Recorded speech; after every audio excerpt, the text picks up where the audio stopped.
In 1861, a book appeared in London that told the mistress of a house exactly what a servant was worth.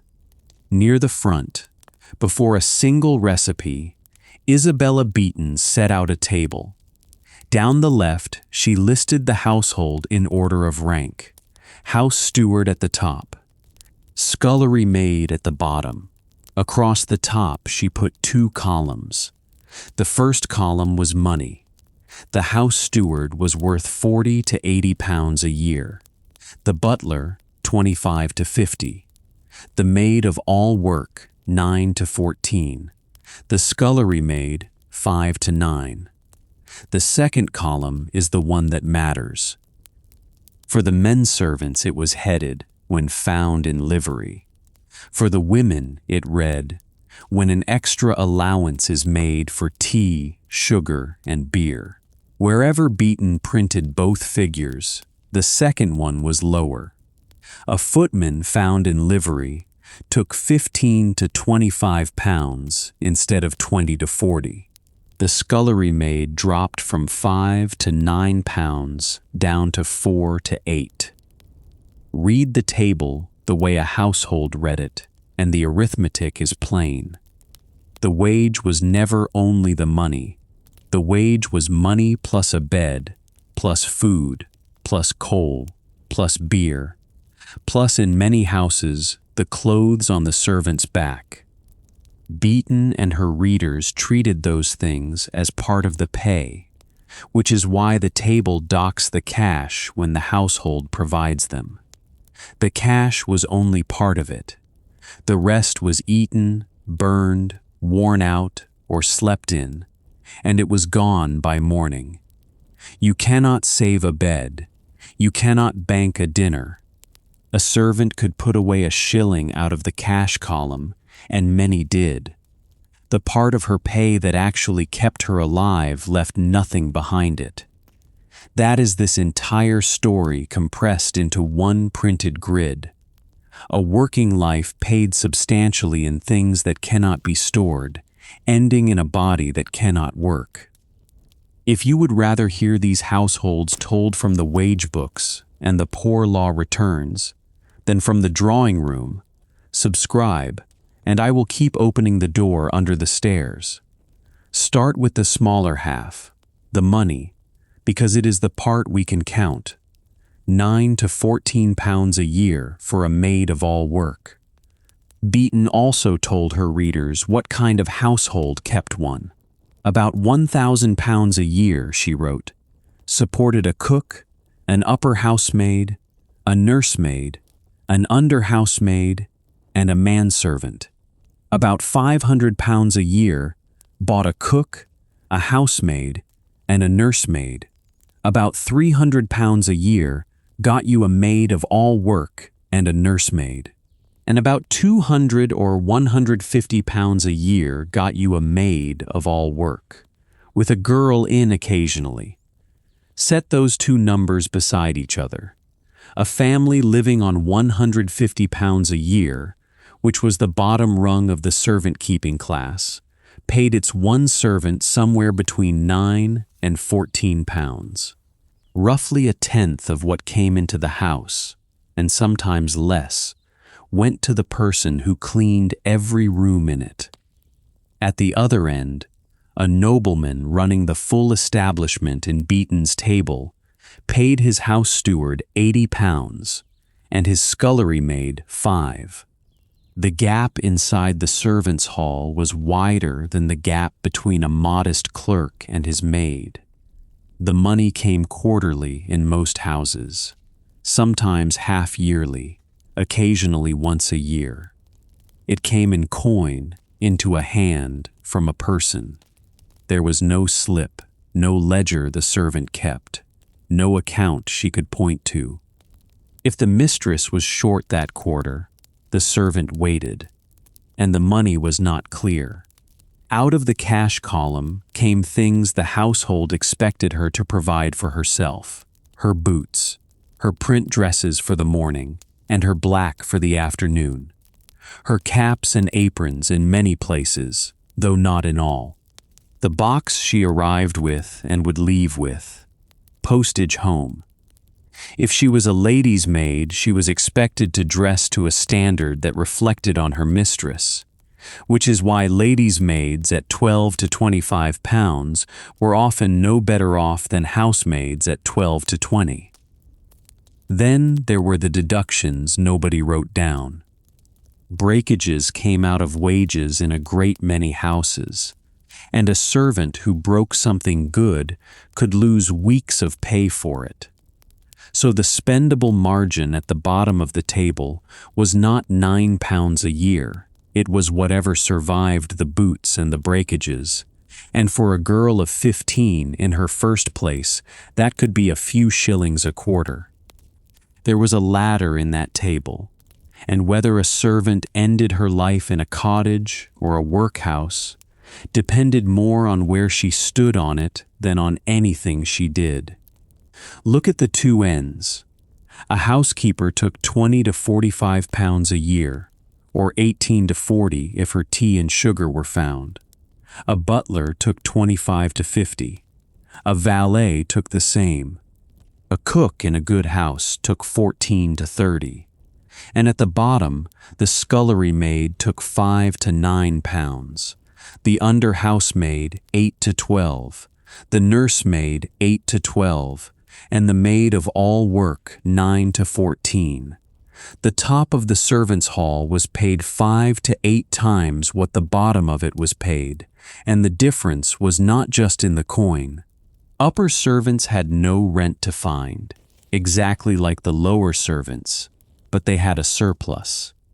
A housekeeper on 40 pounds a year who spent 10 could put by 30, and 30 pounds a year compounded over 25 years is a genuine fortune for a working woman in 1880. Those are the outcomes that fill the memoir literature. Butlers who left service and took public houses. Cooks who opened lodging houses in Brighton and Bath. Housekeepers who bought small annuities and lived on them respectably in a cottage of their own. These outcomes were real, and they were reachable, and every girl entering service at 13 was told about them. But a ladder that ends well for the people at the top is not a system that ends well. Two things governed whether you climbed it. The first was luck, meaning the size of the household you happened to enter, and whether there was anywhere above you to go. In a house with one servant, there is no promotion, because there is no one to be promoted over. The maid of all work in a clerk's house in Islington was not on a ladder. She was on a floor. The second was time. Reaching housekeeper or cook meant 15 or 20 years of good places without a serious interruption, which meant no long illness, no dismissal, no year at home nursing a dying mother, no employer who died inconveniently, and no bad character from anyone. It was possible. It was not common. And here is the part that matters for how this story ends. The people who reach the top of the ladder are the people who wrote the memoirs, gave the interviews, kept the letters, and were remembered by the families they served. Our whole picture of Victorian service is drawn disproportionately from the small minority who did best out of it. Keep that in mind for the rest of this. When we get to the returns and the census, the figures will look harsher than the memoirs. Both are accurate. They are describing different parts of the same table. Now go back to the second column, the one Beeton subtracted for. A servant in a middling house was fed from the same kitchen she worked in, though rarely on the same food. She slept in an attic or a basement, in a bed that belonged to her employer, under a roof that belonged to her employer. Her fire, when she was allowed one, burned coal that belonged to her employer, In many houses, she was given a beer allowance, or the money for it. In many more, she was handed tea and sugar by weight. That is precisely what Beeton is pricing when she docks a cook £2 a year. Historians who have worked through household accounts generally reckon that keeping a servant costs the employer roughly as much again as the cash wage, and sometimes rather more. That is not a modern estimate imposed on the past. It is the logic of Beeton's own table, which puts a number on tea, sugar, and beer, and then takes that number off the top. Here is what that meant for the servant. Over 40 years in service, a woman might handle several £100s of cash. She would also consume, in food and fuel and shelter, an amount at least as large, but she owned none of it. She could not sell her attic. She could not carry her dinners forward into a year when there were no dinners. Every part of her pay that was not coin was structurally unsavable, and on any reasonable estimate it was a large part. Compare her with a factory hand on 20 shillings a week in a Lancashire town. His money wage looks better, and it was not, once he paid rent, coal and food out of it. But he held a tenancy. When he stopped working, he still had a room, and a wife who might have a room, and a street he had lived in for 30 years. His pay came to him as money, which is to say, it came to him in a form he could redirect, hoard, waste, or hand to someone else. The servant's pay came to her mostly in a form that only existed while she was working. That distinction sounds academic until you follow it to its end, which is where this story is going.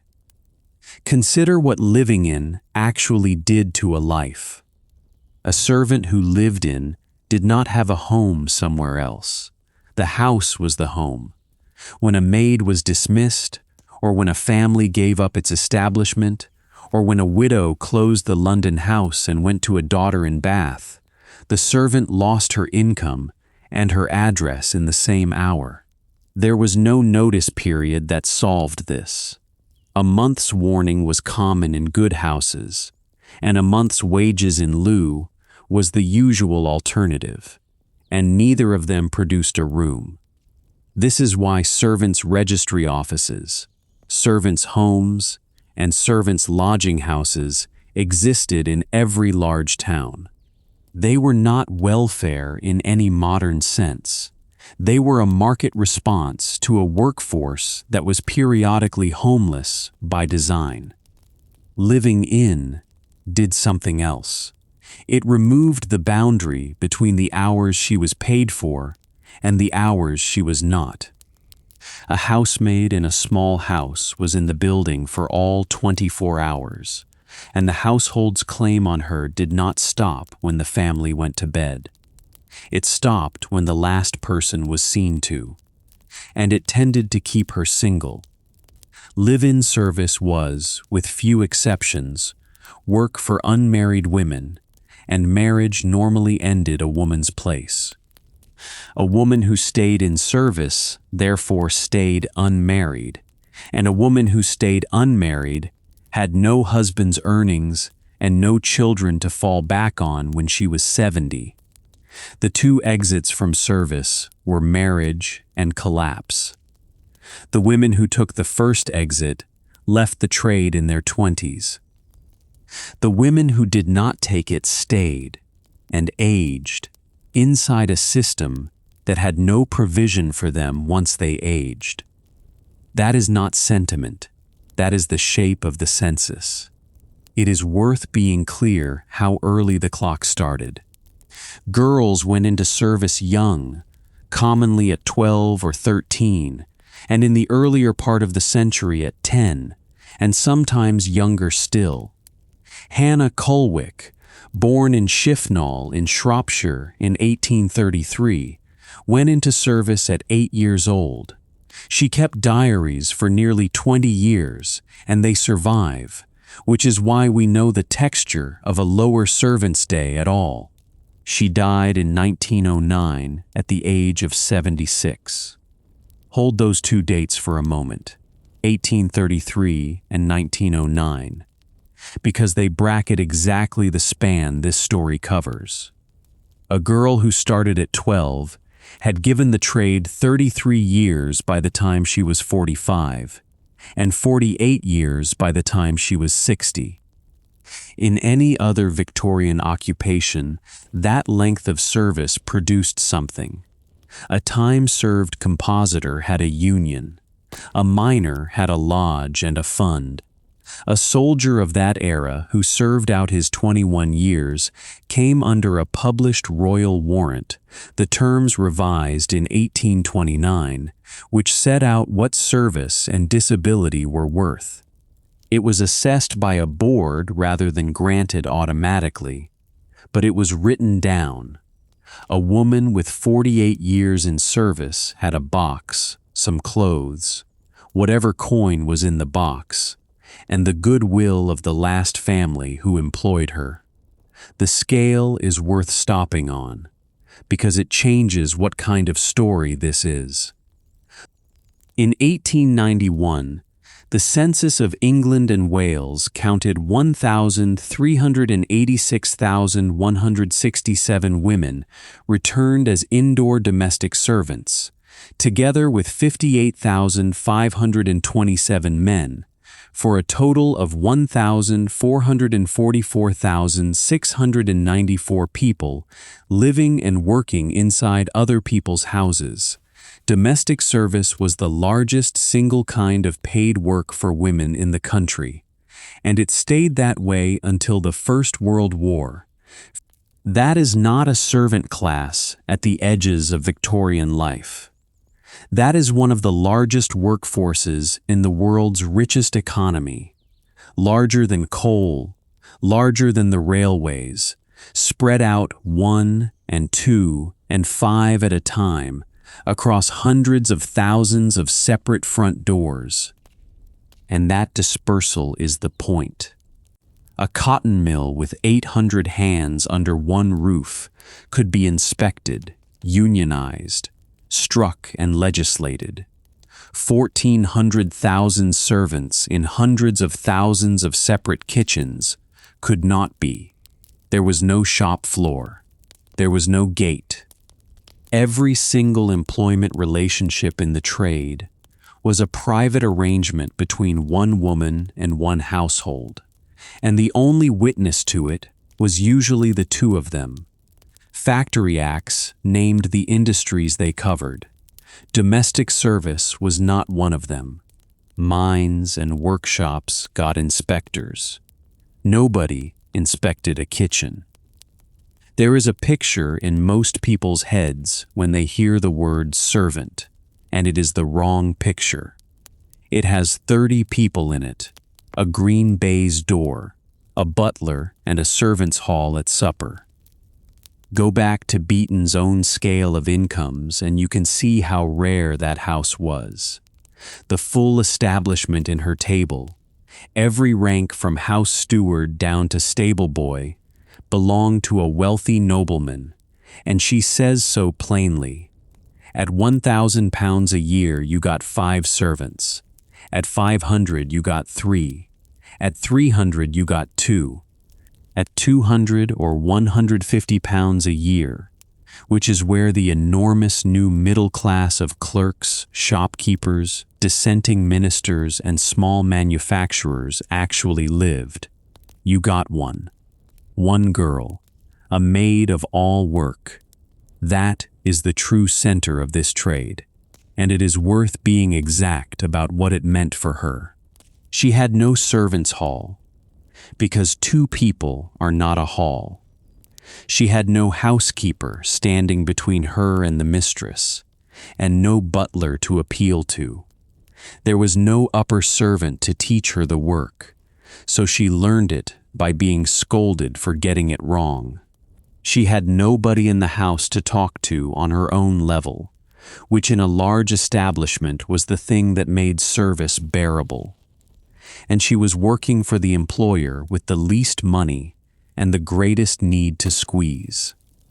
A duke's housekeeper was expensive and knew it. A clerk's maid of all work was the single largest running cost in a household that was straining to look respectable on £150 a year, and every shilling of her wage was visible in the family accounts every quarter. The great house is where the memoirs come from, because upper servants were literate, long-serving, and interesting to publishers. The small house is where the workforce was.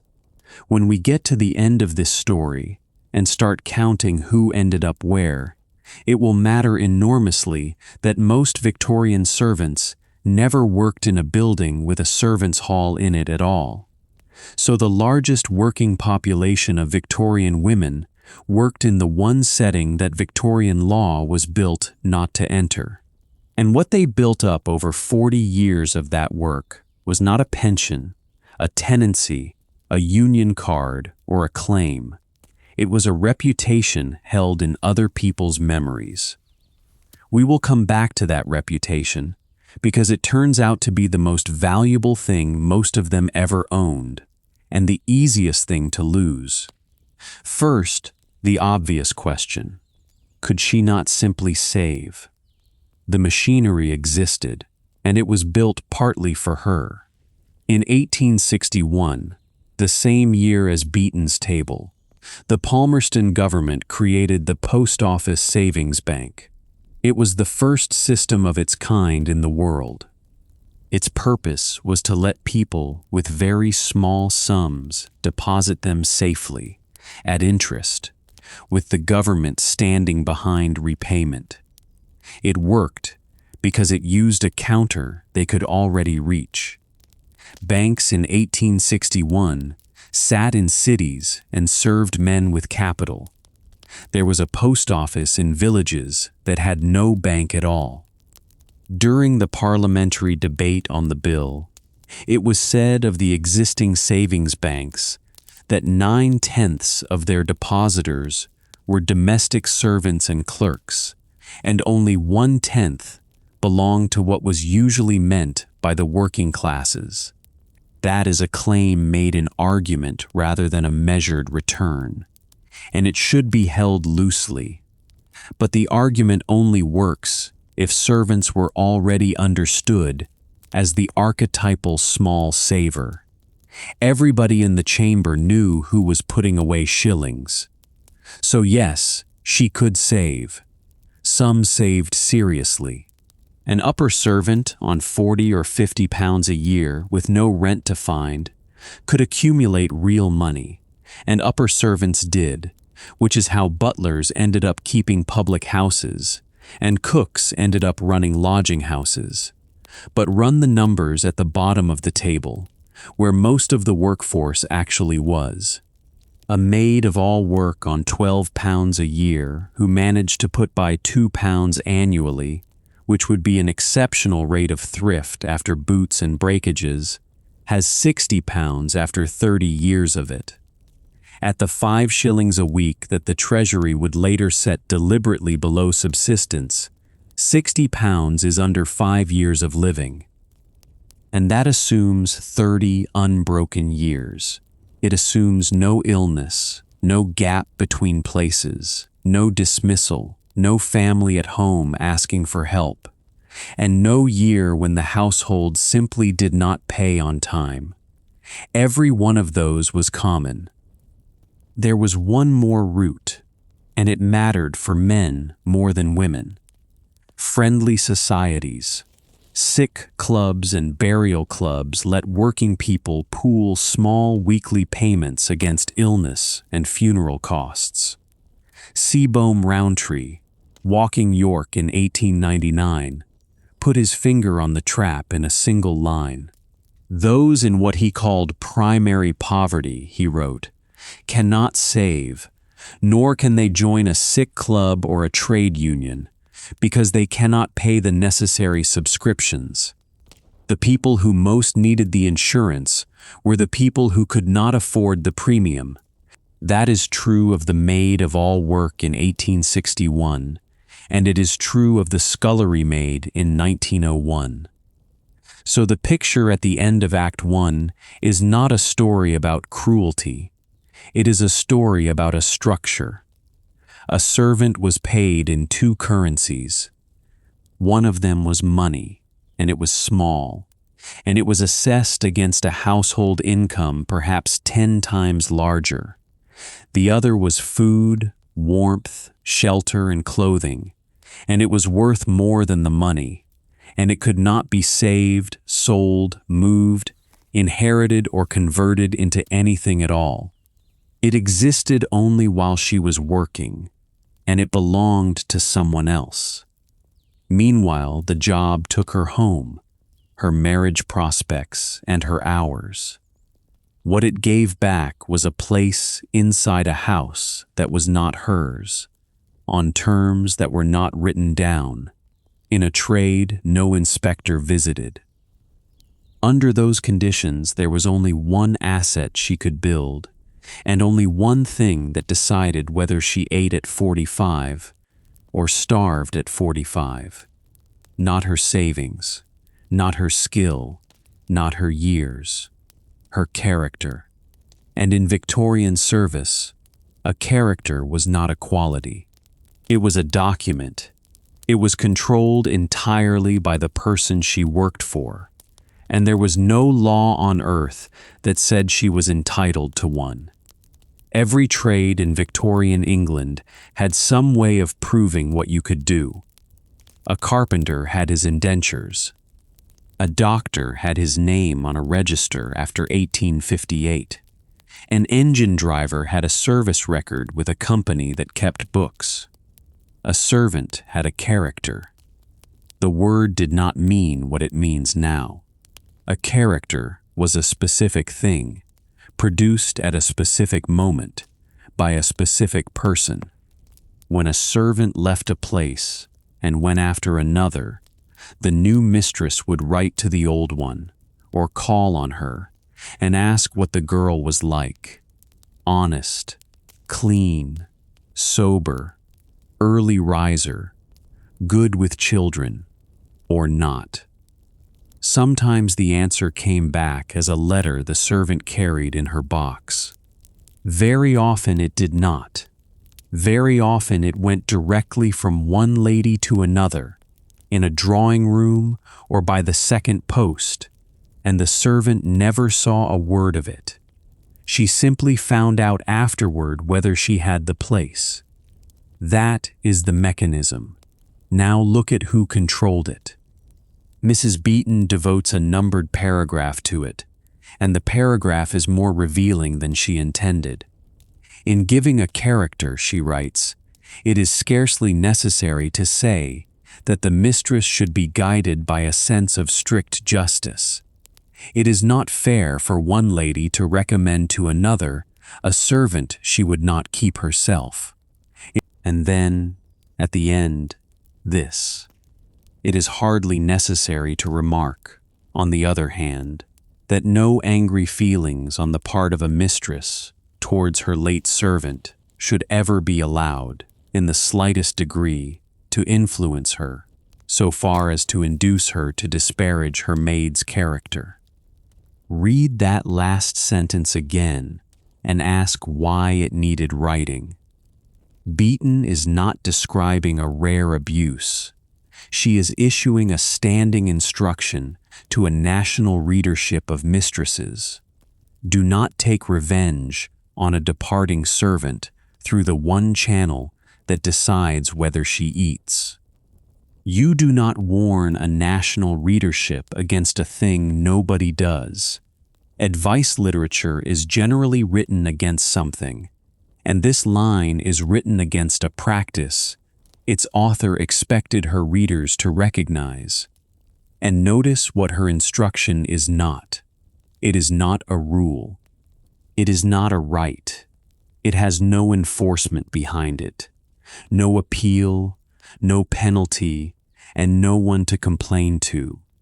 It is a suggestion that a lady behave well.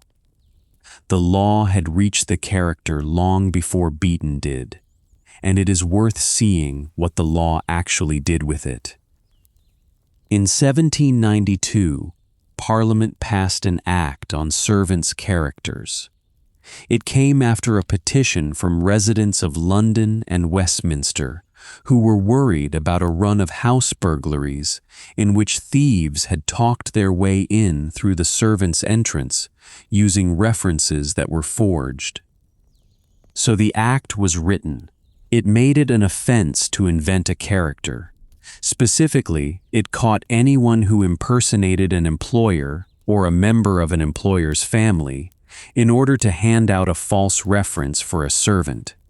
It caught a servant who misrepresented the nature or the length of her previous service. It caught a servant who altered a written character. It caught a servant who denied having been in service somewhere she had been. Now read that list again and count the parties it protects. Every clause guards the household. The danger the statute has in mind is a family being deceived into admitting a stranger. The servant appears in the act only as a possible source of that danger. There is nothing in it requiring anybody to give a character at all. That absence is not an oversight. It is the architecture of the whole trade. An employer who chose to say nothing, or to say very little in a tone that meant a great deal, was doing something entirely lawful. An employer who ended a 20-year service in anger and then declined to write a line about it was within her rights. The only thing the act forbade was lying, and a refusal is not a lie. The act, incidentally, was almost never used. Across more than 200 years on the statute book, it produced one successful prosecution, in 1910, and it was not repealed until 2008.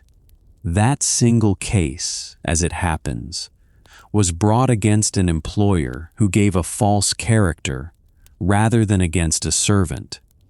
A law that produces one conviction in 2 centuries is doing very little enforcing.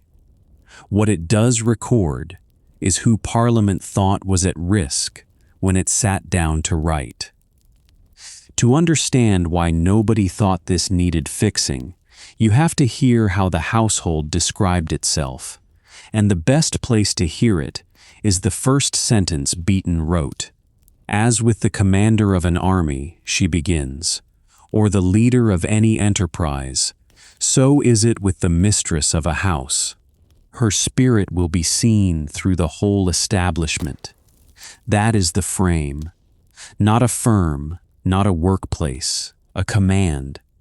She returns to it later in the same chapter, when she pauses to say that she has now indicated some of the more general duties of the mistress relative to the moral government of her household. Moral government. Read it twice, because those 2 words are doing more work in this story than any statute. A government governs subjects, and what it owes them is good rule rather than a settlement. Beeton's mistress is not a party to a contract with a person who has sold her a set of hours. She is the head of a small state, responsible for the conduct, the honesty, the sobriety, the religion, and the timekeeping of the people inside it, and answerable for all of it to the world outside her front door. Everything else follows from that. It explains why servants were expected to attend family prayers. It explains why their letters could be opened, their evenings controlled, their followers forbidden, their boxes searched on suspicion of theft. It explains why a mistress felt entitled to an opinion on whether a housemaid was walking out with a soldier, and why she felt that opinion was properly expressed in a character. And it explains the shape of the ending, which is the thing we are chasing. A wage relationship has an accounting, hours worked, money owed, and when the work stops, the account is closed and both parties walk away square. Everything is countable, and if either side wants more from the other, they have to buy it. A government has no such accounting. Subjects are not owed a settlement. What they receive beyond their keep is not a payment, it is a benevolence.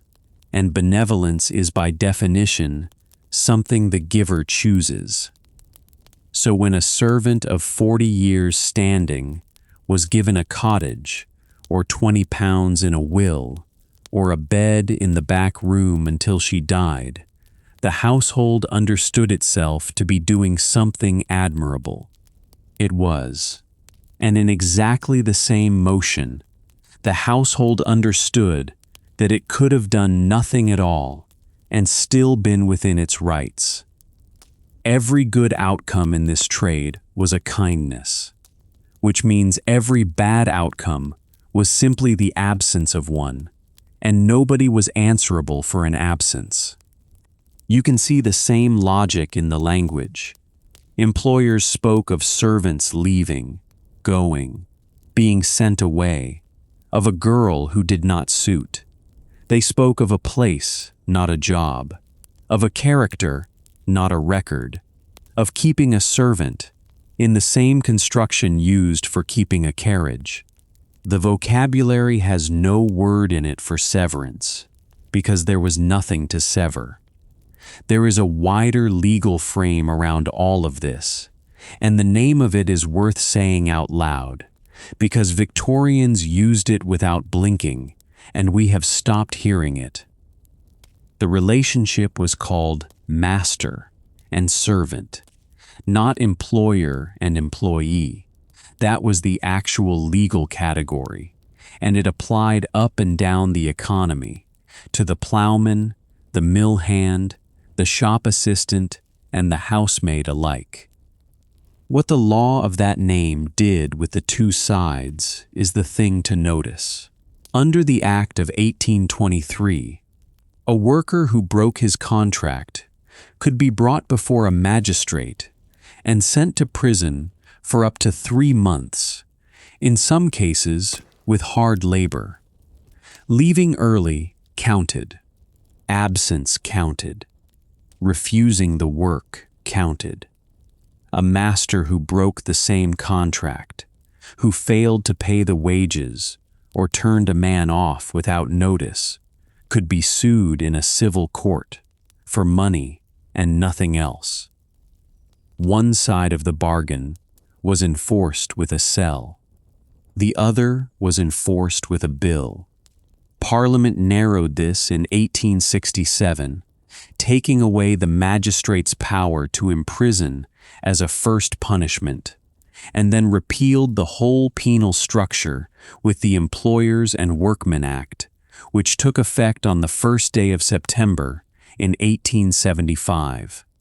From that date, a broken contract of service was a civil matter on both sides. Two things need saying carefully here. Those penal statutes were aimed chiefly at industry, mining and farm labor, and it was miners, potters and agricultural workers who filled the magistrate's books, not housemaids. A mistress who wanted rid of a girl had faster methods than a prosecution. But the doctrine was the same doctrine, and the vocabulary was the same vocabulary, and the assumption underneath both was identical. Service was owed. Service was a duty attaching to a person rather than a set of hours sold for money. And a duty that attaches to a person does not come with a leaving settlement, because you do not settle up with a duty. You are simply released from it. 50 years of released duty produces nothing at all. So set the two sides of this relationship next to each other. On one side, a household. It can end the arrangement at short notice. It can end it instantly for cause, and it decides what counts as cause. It controls the roof, the food, the wages owing, the box in the attic, and the account of her that will follow her to every door she knocks on afterward. On the other side, a woman with no written contract, no union, no inspector, no registry of her own service, no right to see what is said about her, and no way to answer it. Now ask the practical question: what does a rational person do inside that arrangement? She stays. She stays through the bad temper, through the late payment of wages, through the extra work when the household takes on lodgers, through the son of the house and whatever he does on the back stairs. She does not answer back, because answering back is not a wage dispute. It is a threat to the only capital she owns. And this is the part that gets missed. The character did not just discipline her behavior in the house.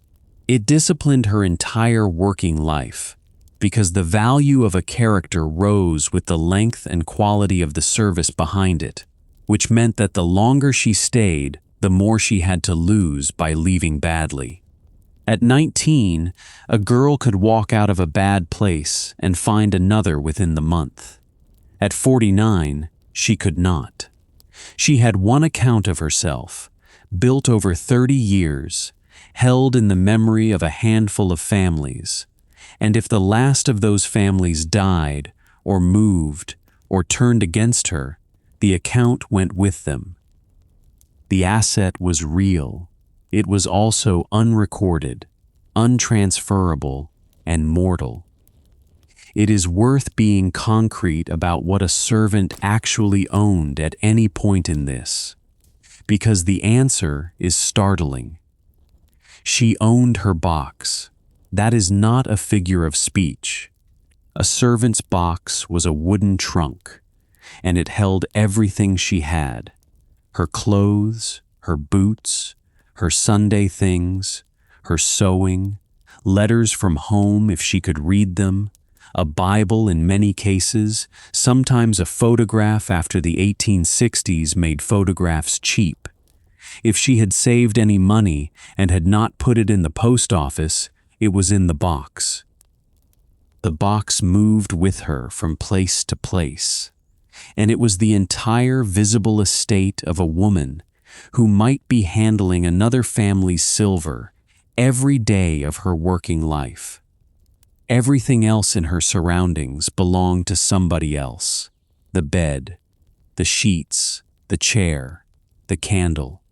In a good many houses, the very dress she worked in, if the household provided print and cap, and certainly the livery on a footman's back, which is exactly why Beeton priced livery as part of the wage. So a servant of 50, standing in a hall with her box at her feet, is not a woman between jobs in any modern sense. She is a woman holding the whole of her property in two hands, with no address, no claim on anyone, and a reputation she cannot see and cannot carry. The character was the only thing she had that was worth more than the box. We should be careful here, because it is easy to slide from a mechanism into a melodrama. There is no national count of servants refused a character, and the surviving evidence of individual refusals is scattered through police court reports, charity minute books, and the letters of employers rather than any central return. What can be established is the structure. The rest has to be read from how people behaved inside it, which is a weaker kind of proof and should be treated as one. But the behavior is consistent, and it shows up most clearly in how servants actually found work. There were 3 routes into a place. The first was word of mouth, which is to say, the network of other servants and other mistresses. and this was the best route because it carried the character with it informally and in advance. The second was advertising, in the Times and in local papers, where servants advertised themselves and households advertised for them, and where the abbreviations tell the story. Good character required, character indispensable. Nobody advertised for a servant without one. The third route was the registry office. Registry offices were commercial businesses. A servant paid a fee to be entered on the books, sometimes a shilling, sometimes more, and the office matched her against households who paid a fee of their own. Some were honest and long established. Others took the shilling from girls who came in off trains and did very little for it, and a number of them were straightforwardly fronts for worse things, which is why reformers worried about them for decades. What every one of those three routes has in common is that they run on the character. The trade had no other currency. There was no certificate, no examination, no time served that anybody recorded. The entire labor market for 1.5 million people was built on private testimony. And private testimony has an expiry date, which is the mistress's. Think about it from the servant's side, over 40 years. The families she worked for in her 20s are dead by the time she is 60. The children she raised have their own establishments and their own staff, and may remember her fondly or not at all. The great house she gave 15 years to has been let, or sold, or shut up for the season and never reopened. Every one of those endings quietly deletes part of her record, and there is no copy anywhere. A man with a friendly society had a book with stamps in it. A servant had people, and people move away and die. Meanwhile, an entire apparatus of Victorian benevolence was building up around the servant, and it is worth looking at closely, because where it aimed tells you what the age actually thought the problem was. In 1875, the Metropolitan Association for Befriending Young Servants was founded in London. Its guiding figure was Jane Nassau Sr., who in 1873 had become the first woman appointed as an inspector under the Poor Law, and it took shape alongside the social reformer Henrietta Barnett. The association had a clear purpose. It watched over girls who had been sent out from poor law schools and industrial schools into places in London, gave them advice and help in difficulty, and tried to keep them from drifting into prostitution or drink. The scale of it was serious. By the 1890s, more than 1,000 volunteers were visiting girls at the houses where they worked. The association ran supervised hostels and lodging houses where a girl could stay while she was between places. It ran free registry offices so that a girl did not have to pay a shilling to a stranger to find work. It ran training schools. This was intelligent, practical charity, and it clearly did good, and it stopped when the girl turned 20. That was the rule. Maybes followed its girls until they were 20 years old, and then the file closed. The Girls' Friendly Society, founded in the same year, worked the same ground with the same instincts. The Female Servants' Home Society and the various servants' homes and registries in the big cities did the same. Look across the whole field of Victorian charity aimed at domestic servants, and the pattern is unmistakable. The money, the volunteers, the hostels, the training, and the moral concern were all pointed at the beginning of a service career. There is a reason, and it is not simply that Victorians preferred rescuing the young. A girl of 16 entering service was an asset in the making. Money spent on her produced a trained, sober, employable servant, and that was a thing the subscribing classes were permanently short of. Whatever any individual subscriber intended, the incentives pointed the same way. The philanthropist and the employer wanted the same outcome, and they were frequently sitting in the same drawing room. A woman of 62 with 50 years of service behind her offered nothing to that arithmetic. She could not be trained into anything. She was not going to be anybody's parlor maid.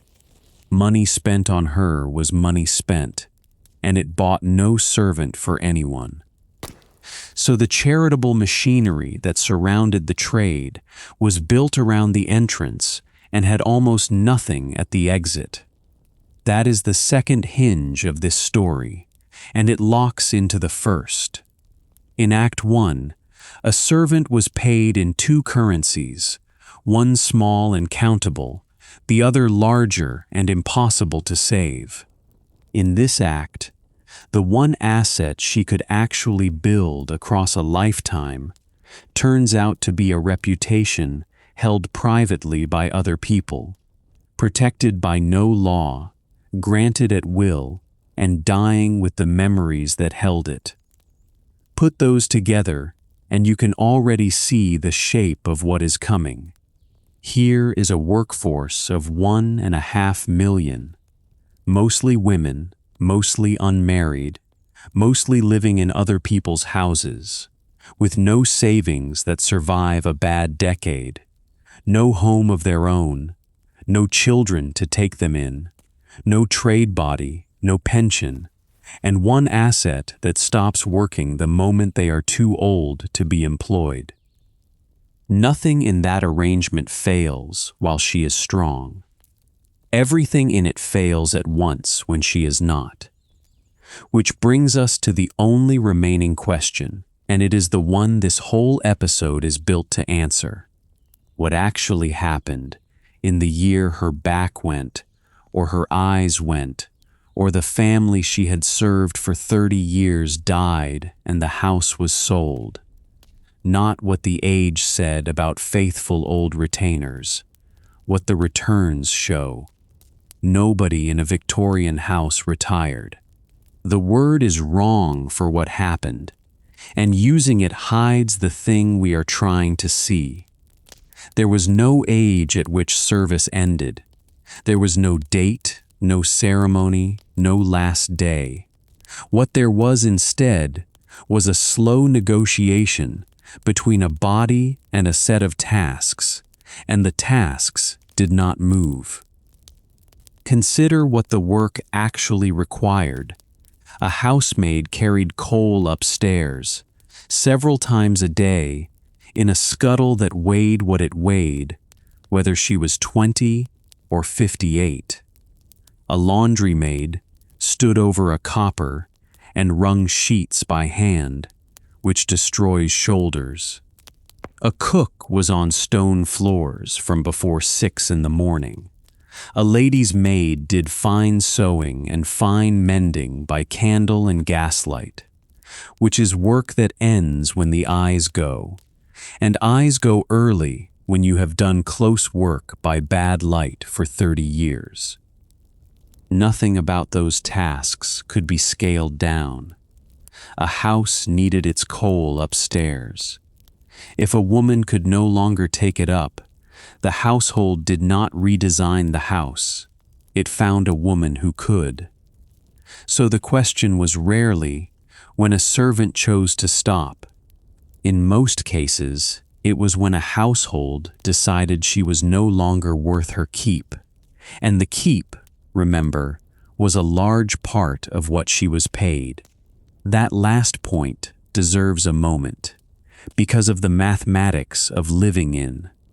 A slowing worker in a factory costs her employer wages and produces less.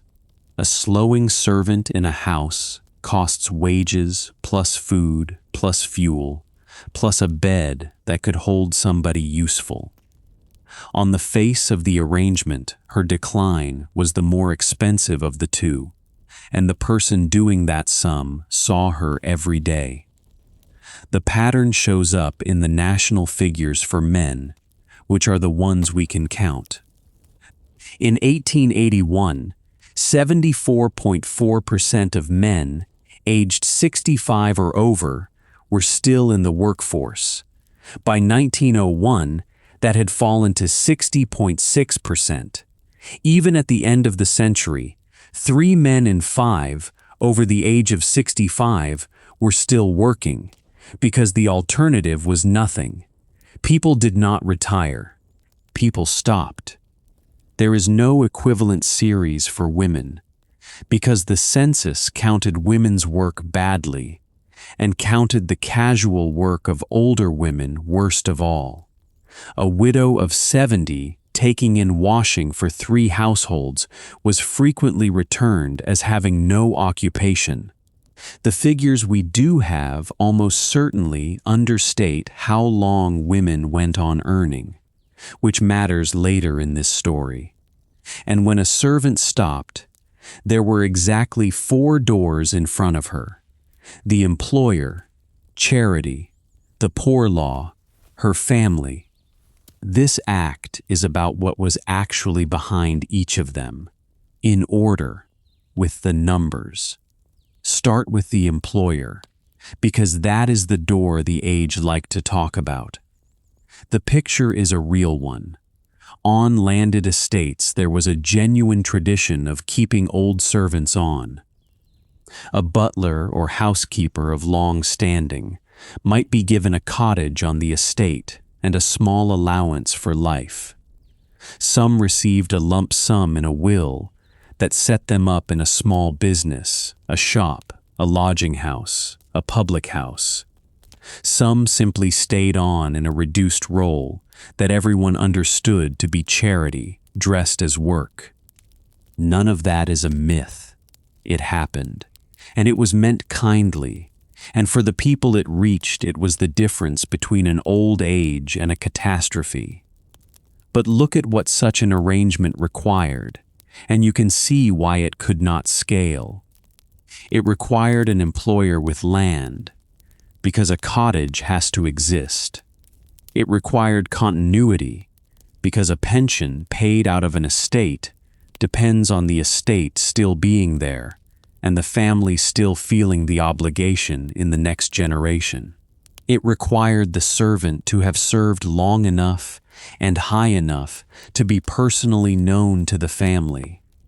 And it required all of that to survive the one thing landed families were doing throughout this period, which was getting poorer. Above all, it required the employer to be the kind of employer who had estates at all. Go back to the shape of the trade. Most Victorian servants did not work for a nobleman with a home farm. They worked for a clerk on £200 a year, or a shopkeeper, or a widow living on the interest of a small settlement, in a house with 1 servant or 2. There was no cottage. There was no estate. There was frequently no next generation with any money in it. And when the employer died, which is how a great many of these arrangements ended, the servant's position depended entirely on the will. A legacy to a faithful servant was common enough to be a recognizable clause in Victorian probate. It was also, and this is the point, discretionary. A servant had no claim on an estate. She had a hope of one. The most secure old age available to a Victorian servant rested on somebody else's affection, expressed in a document she had never seen, written by a person who was now dead. Behind the second door was charity, and here we can put actual figures on the gap between the intention and the scale. There was an institution that existed for precisely this purpose. The Domestic Servants Benevolent Institution was founded in 1846, and by the early 20th century, It operated from 109 Piccadilly, in the middle of London. Its stated object was to relieve aged and afflicted servants by pensions and temporary assistance, and to provide situations for its members.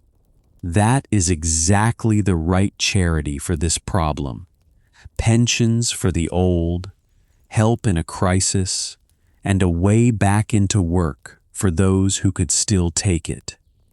Now the accounts, as printed in Herbert Fry's Guide to London Charities in 1917.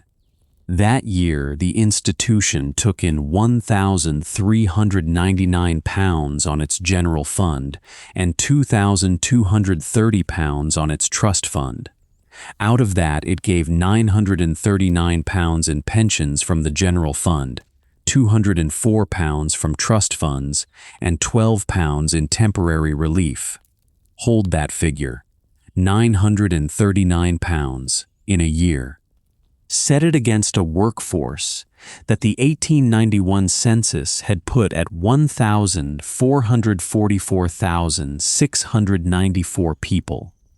Even if every pension was a generous £20 a year, which would be more than the entire cash wage of a maid of all work, that sum supports fewer than 50 people.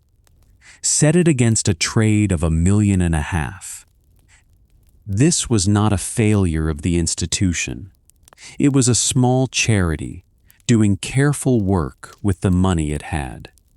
The failure is one of arithmetic, and it runs through every charity in this field. Look at the neighbors in the same charity directory, and the scale is identical. The Aged Pilgrims' Friend Society, founded in 1807, provided pensions of 5, 7, and 10 guineas a year to the aged Protestant Christian poor, and in the same returns it was supporting 1,333 people on an income of about £9,859. That is a large and serious charity by the standards of the field, and 1,333 people is a village. The Aged Poor Society, founded as far back as 1708, granted 3 shillings a week to women and 4 shillings to men. It paid £26 a year to each of 34 persons of what it called a superior class, and £20 to each of 12 inmates of its almshouses. Its whole reach was 34 annuities and small weekly sums to about 130 others.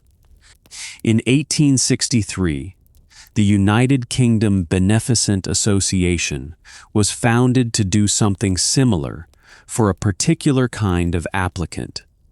It offered small annuities for life to people living on under £25 a year, to women over 60 and men over 65, and to those over 40 who could not work through disability. It was aimed at the respectable fallen, the clergyman's daughter and the bankrupt's widow, the people the age called distressed gentlefolk, and its whole existence is a confession. The Victorians built a separate escape route from the workhouse and pointed it at the class they could imagine themselves belonging to.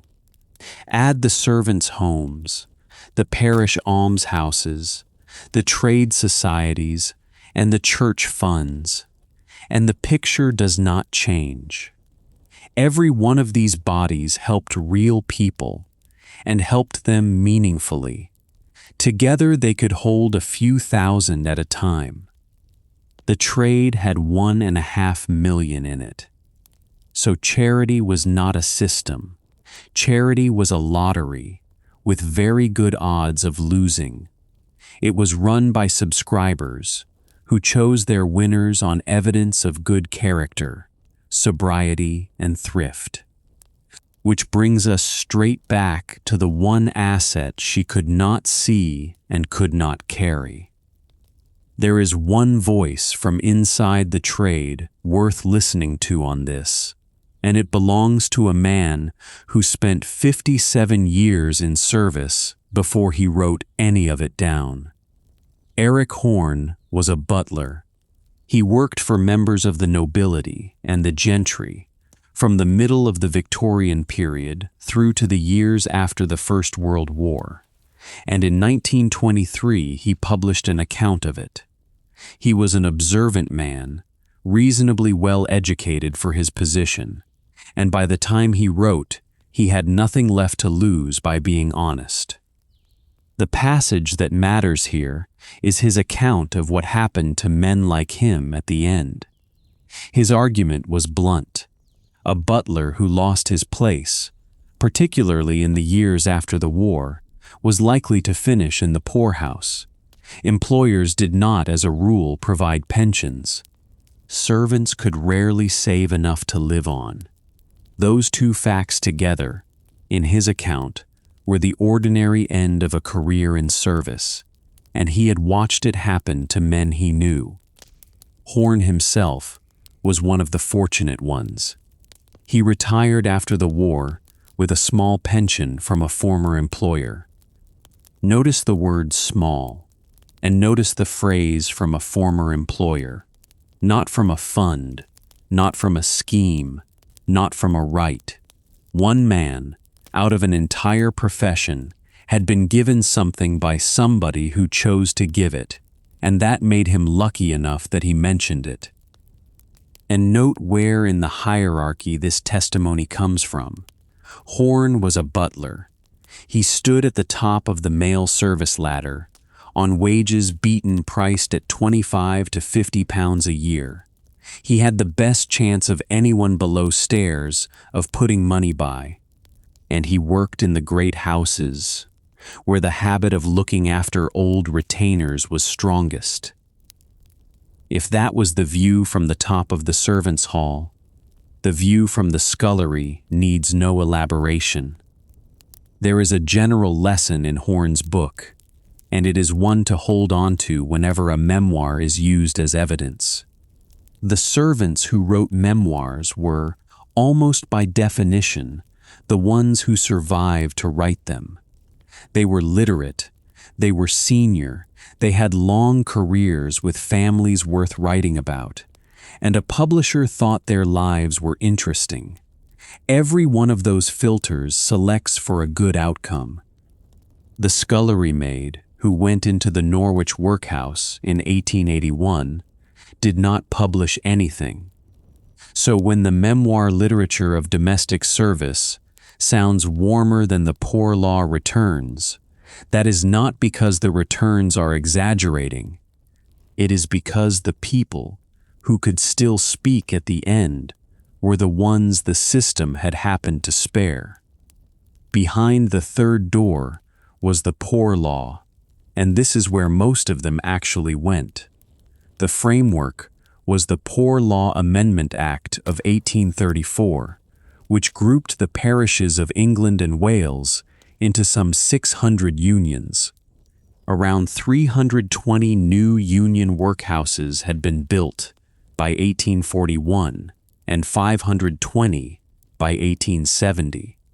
Every person in the country lived inside one of those unions and had, in the last resort, a claim on it.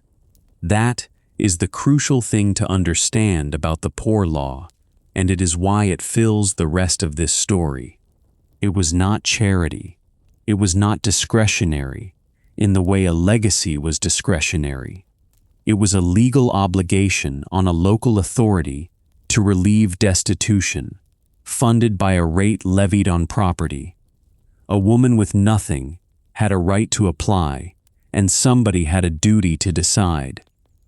It was, in other words, the only universal provision for old age in Victorian England.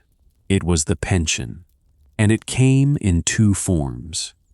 Outdoor relief meant money or goods given to a person living in their own lodgings. A few shillings a week, sometimes bread or coal, enough to keep a room and not much more. It was cheap for the union. It let people stay where they were, and across the country, roughly 3/4 of both poor relief spending and poor relief recipients were relieved this way. Indoor relief meant the workhouse. Now the numbers, and they are larger than most people expect. The population of the old was growing fast. There were about 932,000 people, aged 65 or over, in England and Wales in 1861. By 1901, there were around 1.5 million. How many of them were on relief? In 1890, on a single-day count, 13.4% of those aged 60 and older, 17.9% of those over 65, and 22.9% of those aged 70 and older were receiving some form of poor relief. A day count understates it badly because people go on and off relief, counted across a full 12 months. In the year to 1892, the figure for those aged 65 and above was 29.3%. Read that slowly. Very nearly 3 in every 10 people over 65 in England and Wales touched the poor law in a single year. Charles Booth, who did more than anyone to establish these figures, put the finding in one flat sentence. On the whole, he wrote, "People are poor because they are old." He found that the ages between 70 and 75 were the most prolific of pauperism, which is to say that the longer you lived, the more likely you were to end up applying. This was not a fringe of the failed. This was the ordinary destination of ordinary working people who had done nothing wrong except last. And in 1871, the softer half of it was deliberately closed. In December of that year, the local government board issued a circular, numbered 20, restricting outdoor relief. The reasoning was that the principles of 1834 had been allowed to slide, and that outdoor relief was too easy to get. The plan was that charity would look after the deserving poor, while the poor law dealt with the rest, and dealt with them indoors.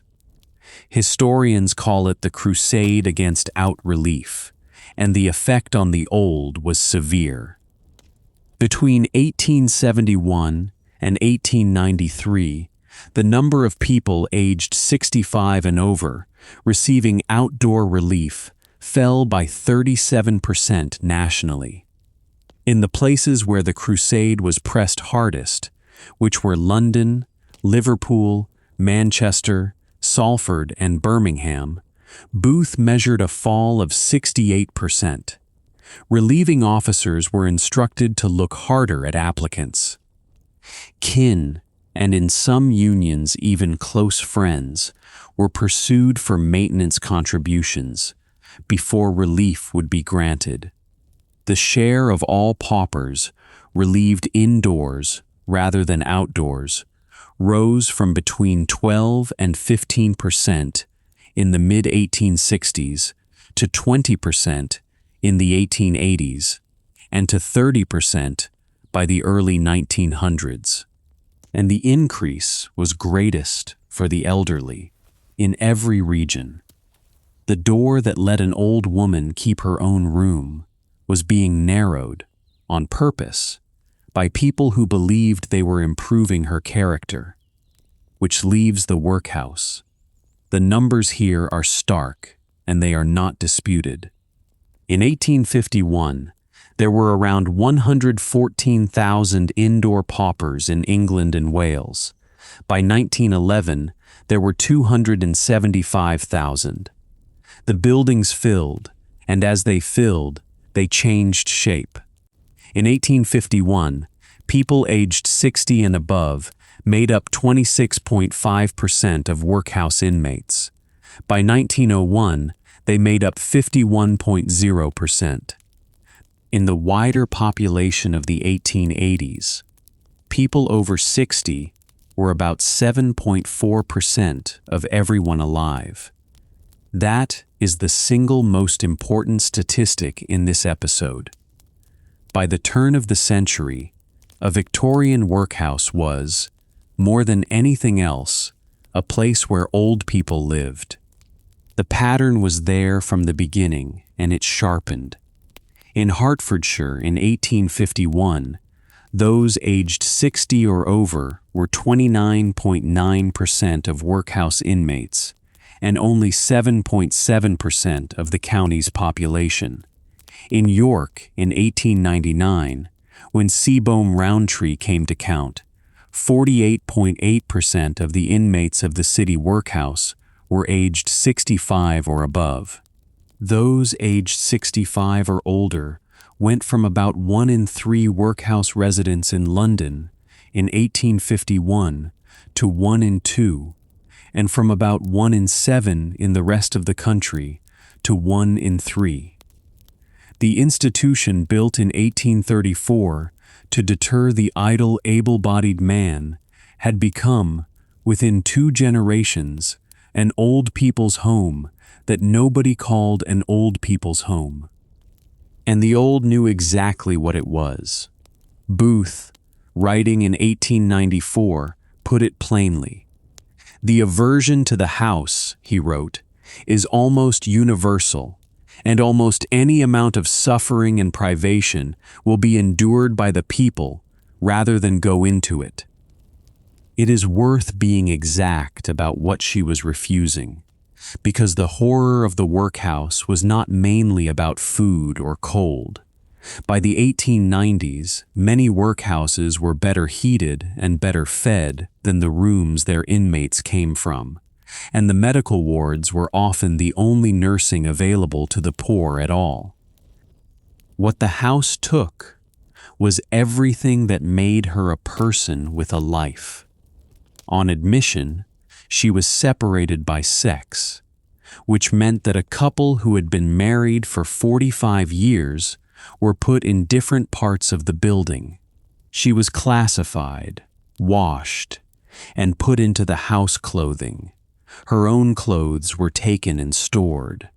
Her box, the one object in this story that was hers, went into the store with them. She was placed under a routine set by the union and enforced by an officer. She could not come and go. Discharge required notice, and those who went out and came back repeatedly were known to the officers as the ins and outs, which counted against them. Visitors came on set days, letters could be read, and she was on a list. The name of everyone relieved was recorded in a book in the union offices, where anyone with the right to see it could see it. For a woman whose entire working life had been an unbroken performance of respectability, being written into that book was the end of the only status she had ever held. That is what the aversion was about. Not hunger, erasure. The Central Poor Law Authority put the change in the buildings very plainly in 1895, when it observed that the sick, the aged, and the infirm now greatly preponderated in workhouses. The admission registers say the same thing in a colder way, when they say anything at all. Not every union recorded why a person came in, and a great many registers do not survive. Where reasons were written down, they are often useless as description. At Nottingham in 1881, 99% of those admitted were entered simply as destitute. That single word is doing an enormous amount of work, and it hides every story behind it. The registers that do carry detail are worth reading for what they show about age. At the small Hertfordshire workhouse of Hatfield, which held 36 inmates in 1851, and at the much larger Norwich workhouse, which held 539 residents in 1881, The recorded admissions of people over 60 turn on the same few things: destitution, want of work, old age, illness. The most useful single window is one Charles Booth opened himself.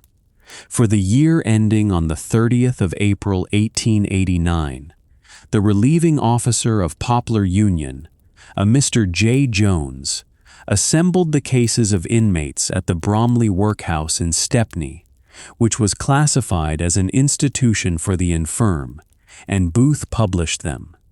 Stepney was a district where Booth had reckoned, in 1887, that 17% of residents were very poor, or living in what he called a state of chronic want. Yet in 1891, only 1.5% of the local population were relieved by the poor law at all, and almost all of that relief was given inside an institution rather than outside it. That combination tells you how the system worked at ground level in East London. Very few people were relieved. The ones who were had almost no option but the house. And the Royal Commission that sat on the aged poor in 1895 recorded the working assumption behind that. The elderly who could look after themselves should not be sent into the workhouse. Booth stated the corollary in his own words: "If quite broken down or worn out, they go to the workhouse." Broken down or worn out. That is the admission criterion in the plainest English anyone used about it, and it is not a description of poverty. It is a description of a body at the end of its working use. Now we arrive at the turn in this story, and it is the point where the obvious version of it breaks. Everything so far has described a workforce that was overwhelmingly female, 1.5 million servants, of whom fewer than 60,000 were men, unmarried, homeless if dismissed, unable to save, dependent on a character. If you were building the expected ending, it would be a workhouse full of former housemaids. That is not what the census shows. Victorian workhouses were dominated by old men. Across every census from 1851 to 1911, the age groups 60 to 64, 65 to 69, and 70 to 74 held substantially more men than women. The ratio stayed above 100 women throughout. By 1911, it reached 269 and 250 in the youngest two of those bands. Women only outnumbered men in the very oldest groups, from about 85 onward, where the numbers themselves are small and where women simply outlived men. In Hertfordshire, by 1891, aged men were more than 3 times as likely as aged women to be in the workhouse. In rural Lancashire, in 1881, the ratio was higher still. So the question changes.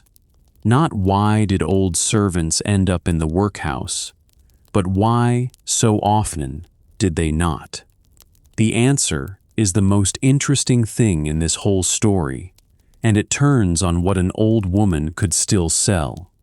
An aged woman in a Victorian town had a set of small, portable, hourly trades available to her. She could char, which is to say clean by the day, for households who did not want a live-in servant. She could take in washing. She could nurse, sitting with the sick and laying out the dead, work that was almost entirely done by older women. She could mind children while their mothers worked. She could sew and mend. She could take a lodger into her room and split the rent. Every one of those is domestic service, broken into pieces and sold by the hour. 40 years of scrubbing floors leaves a woman who can still scrub a floor for 3 hours on a Tuesday. The work she had done all her life was the one kind of work that could be reduced to fit a failing body, because it had never depended on strength alone, and because there was a permanent market for it in every street. A laborer of 68 had no equivalent. His trade was his back, and when the back went, there was no smaller version of it to sell. Historians describe men in this period sliding down through lower and lower skilled work as they aged, and unskilled laborers faced a hardening job market from the early 1890s onward. When he could no longer be hired, he could not be hired at all. Then there is the family, the fourth door, and it opened differently for the two sexes. Booth found that adult children, other relatives and friends, were markedly more likely to take in an aged woman than an aged man. Part of that was affection, part of it was practical, and the practical part is the same argument again. An old woman who moved in with a married daughter brought childcare, cooking, mending, and an extra pair of hands. An old man brought an appetite. Relieving officers were making the same calculation from the other side. Booth recorded the view that older women were more likely to be given outdoor relief because a very large number of them were, in the phrase of the time, decent, respectable people. Respectability was gendered, and it was cheaper to give a woman a few shillings and let her stay in her room than to keep a man in the house. So the pieces resolve, and they resolve into something more uncomfortable than a simple tragedy. The Victorian servant was cheap precisely because her work was ordinary. It required no apprenticeship, no certificate, and no guild, which is why anyone could hire her for £9 a year, and why she had no bargaining power at all across her whole working life. And that same ordinariness is what saved a great many of them at the end. Because the work was common, it could be bought in fragments. Because it could be bought in fragments, an old woman could still earn something. Because she could still earn something, and because the same skills made her useful in a daughter's house, she stayed out of the workhouse more often than the men did. The trade that gave her nothing to retire on had at least given her something to sell in pieces. That is not a happy ending, and we should not let it become one. Charring at 68 to keep a single room is not security. It is the absence of the workhouse, which is a different thing. And there was one place in England where even that broke down, where the aged women went into the house in numbers that matched the men, and where more servants lived than anywhere else on earth. London. Every general rule in this story has an exception, and the exception is the capital. London was where the servants were. It had more households employing staff than anywhere in the world. It drew girls off trains from Shropshire and Norfolk and Ireland by the tens of thousands. And it had a permanent, insatiable demand for domestic servants, for needlework, and for laundry work. If the argument of the last act holds anywhere, that an old woman could always sell fragments of household work, it should hold most strongly in London. It did not. London and Cornwall are the two places in England where the census shows an unusually high proportion of elderly women in the workhouse, against the national pattern of aged men. And London was extreme in another way. Of everyone aged 65 and over relieved by the Poor Law in London in the year to 1892, 58.1% were relieved indoors. Across the rest of the country, the figure ran between 20 and 30% in most divisions, and 33.8% in the Northwest. By the early 20th century, 3/5 of aged paupers in London were being relieved inside a workhouse. London spent roughly twice as much as the rest of the country on workhouse provision relative to outdoor relief. Its parishes were among the most consistent advocates of indoor relief in England. Booth, who knew the place better than anyone alive, said simply that the metropolis was apart from the rest of the country. So why did the servant city fail its old servants worst? The historians who have mapped this put the weight on four things: urbanization, which pushed cities toward institutions; internal migration, which stripped the old of nearby kin; a settled London preference for indoor relief; and an underlying sex ratio in the capital that left more elderly women in the population to begin with. Applied to a servant's life in particular, that resolves into three pressures, and they compound. The first is that the London labor market for casual domestic work was crowded. The same demand that pulled girls in from the countryside pulled in far more of them than the households could absorb at any one time, and every year added another cohort. A woman of 66, charring by the day in Whitechapel, was competing against women of 26 who could work faster and be paid less. The second is that she had no parish. This is the quiet, structural thing that London did to people. A girl born in Shifnal or Diss, who went into service in Marylebone at 15, spent her whole life in a city where nobody was obliged to know her. Her family were 150 miles away and getting poorer. The neighbors who might have taken her in changed every time she changed her place, which in early service could be every year or two. The web of kin and street and chapel that kept an old woman out of the house in a market town simply did not exist for her. The third is the one that follows from the first two. So many London poor had no kin nearby to be pursued for maintenance, and no settled room to be subsidized in. The cheapest and simplest thing a London union could do with an old woman was take her indoors. Live-in service scattered a workforce across hundreds of thousands of private houses. It also, over 50 years, delivered a very large number of unmarried, unattached women into the one city least able to catch them.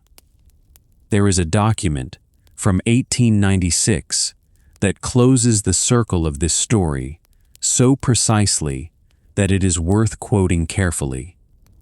In that year, the local government board issued a circular to poor law officials, advising them how to decide between indoor and outdoor relief for applicants whose physical faculties had failed by reason of age and infirmity.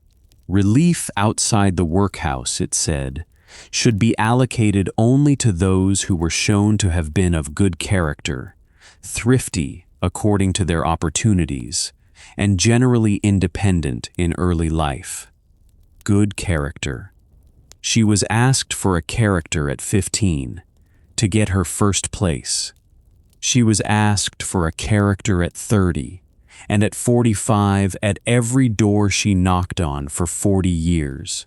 And now at 75, with her hands finished and her eyes gone, standing in front of a relieving officer to ask for 3 shillings a week so she can keep her room, she is asked for a character again. Thrifty according to her opportunities. Consider what her opportunities had actually been. £9 a year, less boots and breakages, with a large part of her wage delivered in food and coal she could not bank. generally independent in early life. She had lived in other people's houses since she was 12, because that was the only arrangement the trade offered.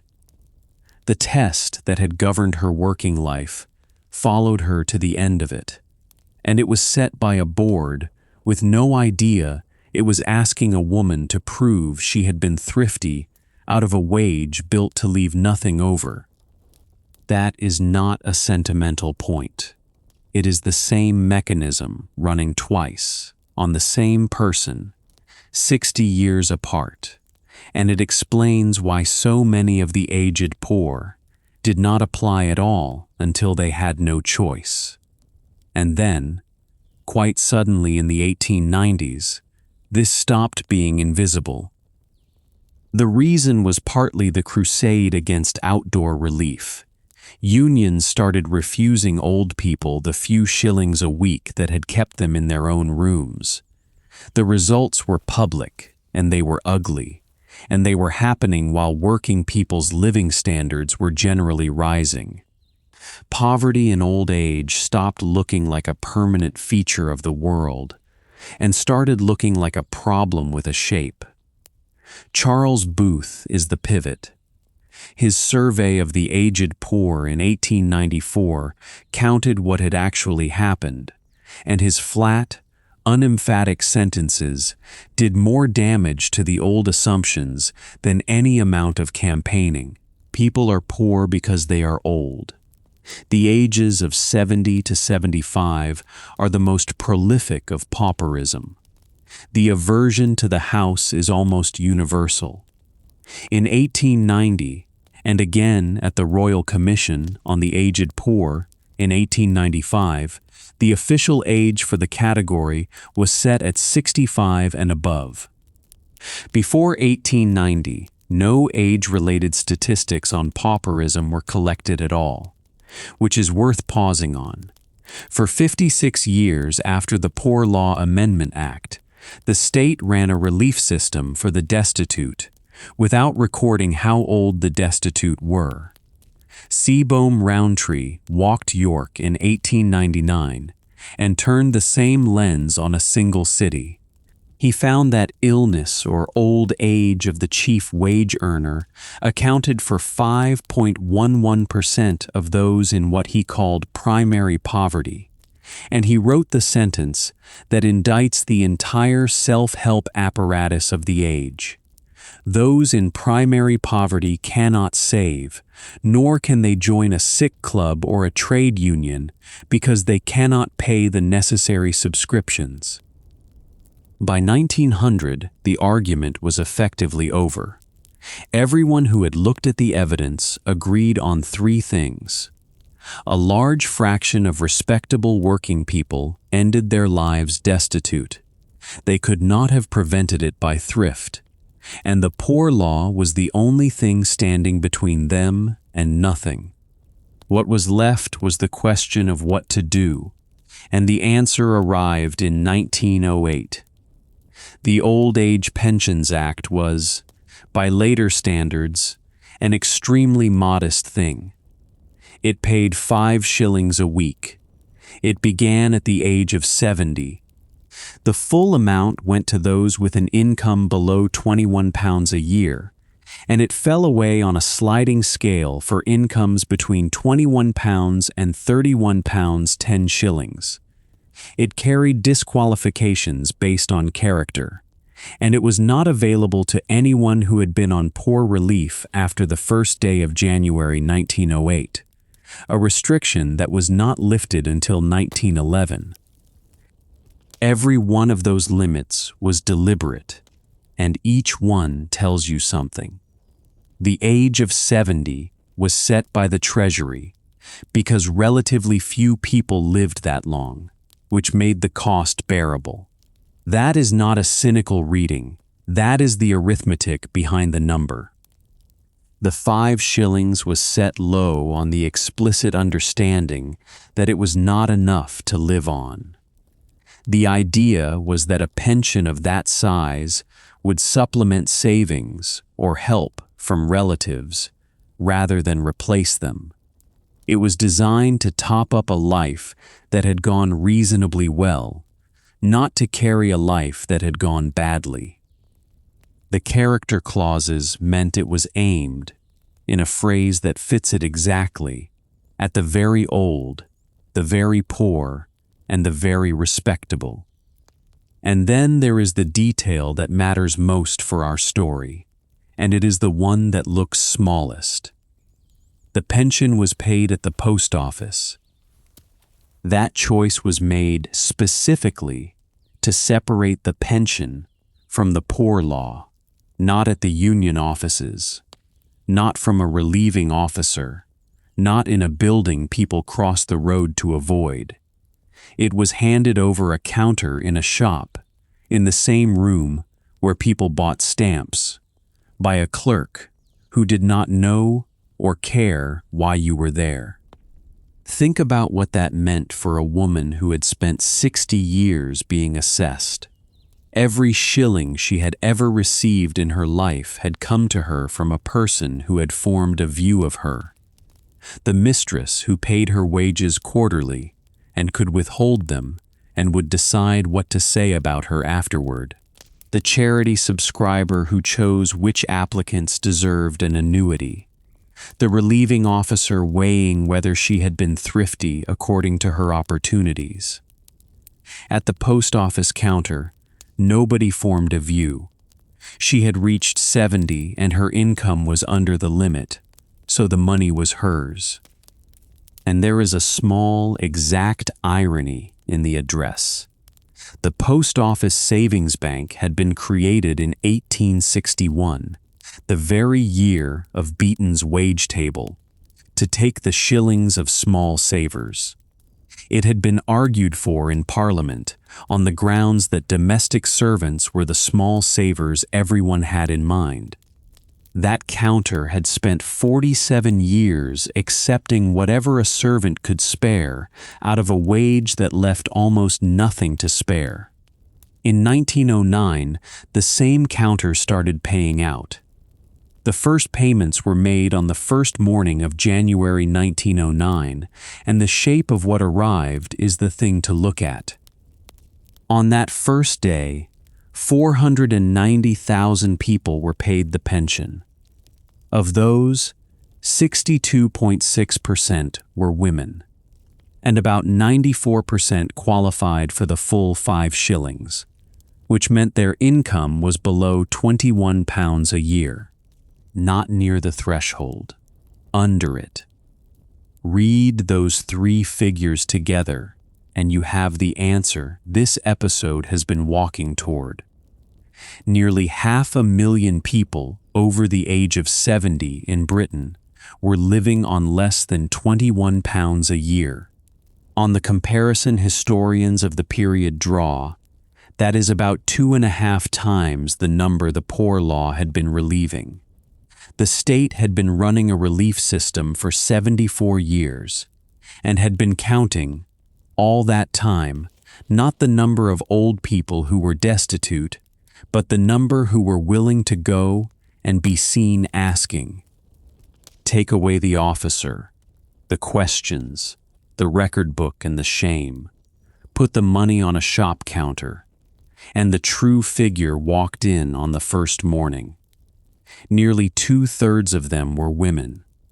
Domestic service had been the largest single kind of paid work for women in England and Wales for the whole of the Victorian era. Set that beside the arithmetic of a servant's working life, and the conclusion is hard to avoid. A very large number of the women in that queue had spent their lives inside other people's houses. It should be said plainly that the pension did not empty the workhouses, and the census shows exactly where it worked and where it did not.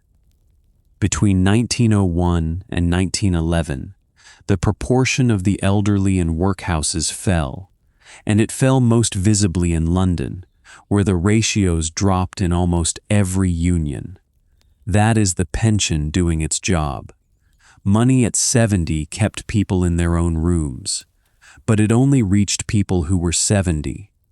The group aged 60 to 69 went on increasing in the workhouses through the same years, because nothing at all had been built for them. A woman whose hands failed at 63 still had 7 years to survive before the counter would recognize her, and 7 years is a very long time to be broken down with no income. That gap was the shape of the compromise. The Treasury had set the age where it could afford to set it, and the people who fell below the line fell exactly as far as they always had.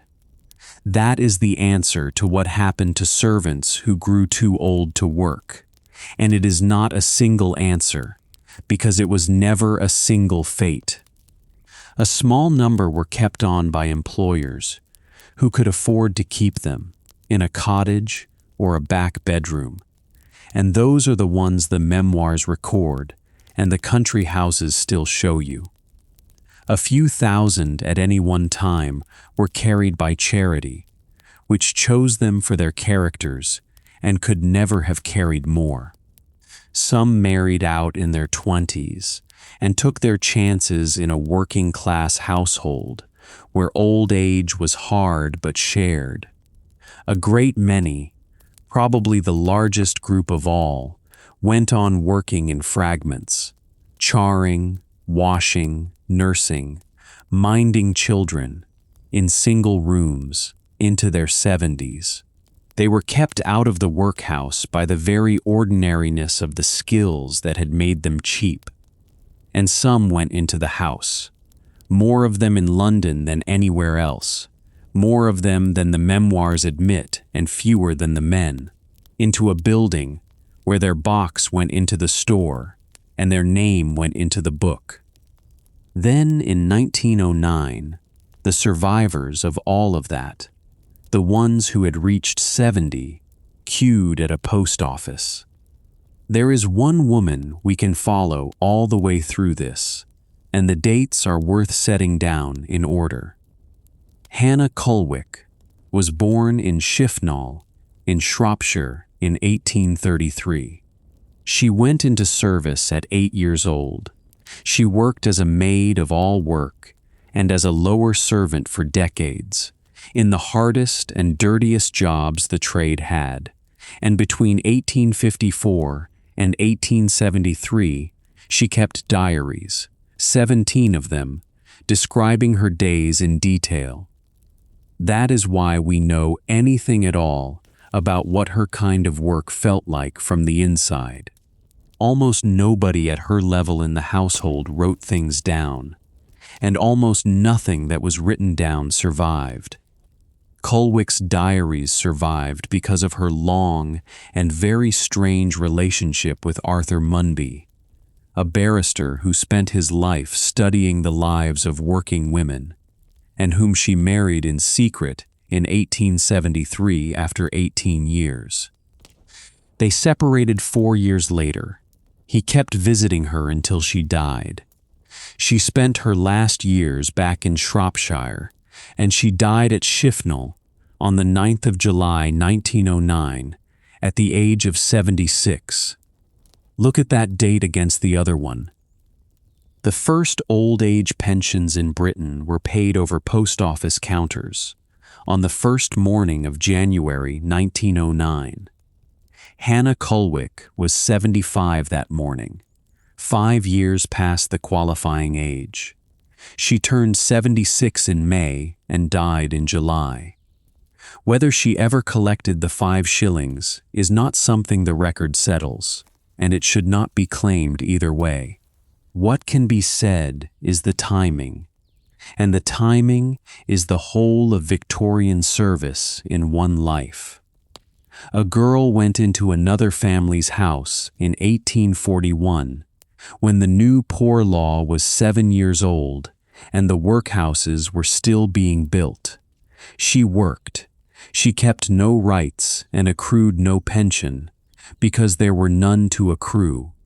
And in the last year of her life, the country she had worked in for 68 years finally built a counter where a woman of her age could be handed money without anybody asking her what her character had been. That is the span. One working life, from the beginning of the workhouse era to the first week of the pension. There is one last thing, and it happened 2 years later, and it shows how the household felt about all this. The National Insurance Act of 1911 brought in health insurance for workers, funded by contributions from the worker, the employer, and the state.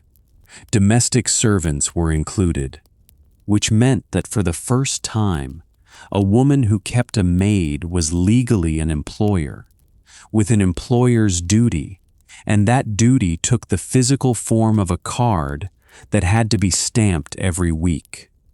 The reaction was ferocious. Householders objected to being expected to stamp the cards of their own servants. The Daily Mail ran a campaign on behalf of mistresses. It told them that inspectors would be coming into their drawing rooms to check whether the cards were stamped. It told servants that their mistresses would dismiss them once they became liable for sickness benefit. Mistresses organized, met, and protested, and the measure was widely spoken of as a tax on keeping a servant.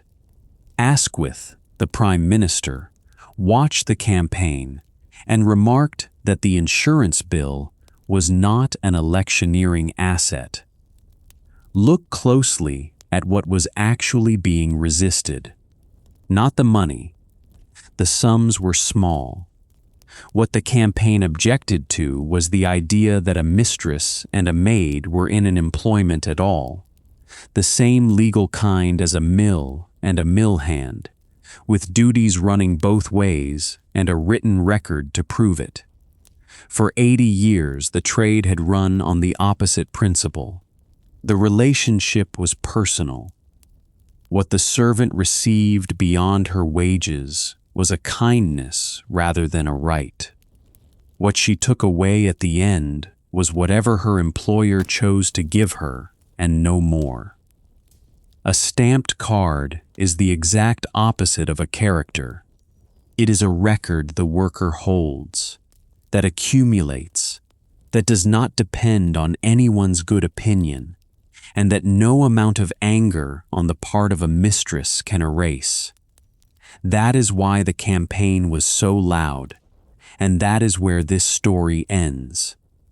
Go back to the table.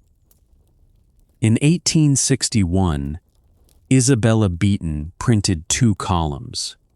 In the first, she put the money, from £80 down to 5. In the second, she quietly put a price on the food, the fire, the beer, and the bed, and then subtracted it. She and her readers understood perfectly well that those things were part of what a servant was paid. Everything that followed came out of the second column. Take the girl at the very bottom of it. Beeton's scullery maid was worth £5 to £9 a year, and 4 to 8 if her tea and sugar were provided. Suppose she went in at 13 and worked until she was 68. That is 55 years of the earliest rising and the dirtiest work in the house, in a trade that at its peak held 1.5 million people in the wealthiest country on earth. At the end of those 55 years, the arrangement owed her nothing, not a shilling, not a room, not a reference she was entitled to see. Whatever she got because somebody decided to give it. That is not an accident of Victorian character. It is the direct consequence of paying a large part of a wage in dinners. Because a large part of her pay could not be saved, she reached 60 with nothing. Because she lived in, the job was also the roof, and losing one lost the other on the same afternoon. Because the household would not employ married women, she was very often alone at the end. Because the trade had no certificate, No register and no union. Her only asset was other people's memory of her. And because that asset was granted at will and died with the people who held it, the security of her old age rested, finally, on being liked. The Victorians were not blind to this. They built almshouses and benevolent institutions, and they wrote legacies into their wills, and some of them did it with real generosity.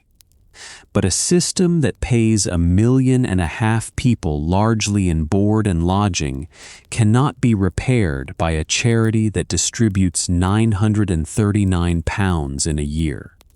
It took a post office counter, a means test, and 5 shillings a week to do what 40 years of good intentions could not, which was to give an old servant money that did not have to be asked for. She had spent her whole life in rooms she did not own, being paid in things she could not keep. The first thing she ever received that was hers by right, she collected over a counter, at the age of 70, in a queue of 500,000 people, whom nobody had ever bothered to count.